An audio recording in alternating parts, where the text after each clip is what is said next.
وفاقی وزیر قانون اعظم نذیر تارڑ کا کہنا ہے کہ بل میں شامل شقوں پر تقریباً تمام کام مکمل ہو چکا ہے۔ کچھ تجاویز جو بعد میں آئیں ان پر بات چیت جاری ہے۔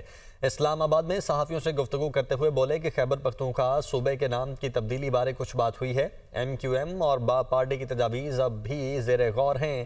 اے این پی اور بی اے پی کی تجاویز پر اپنی اپنی قیادت سے بات ہوگی۔ وقفہ اس لیے ہی کیا ہے کہ سیاسی جماعتیں اپنی قیادت سے بات کر لیں۔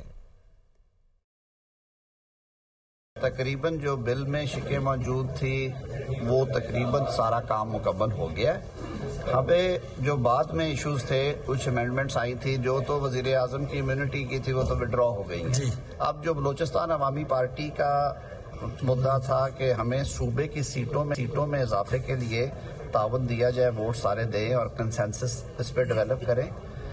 جو خیبر پختونخوا کے نام کو صرف پختونخوا کی حد تک رکھنے والا مدعا ہے، اس پہ کچھ بات ہوئی ہے۔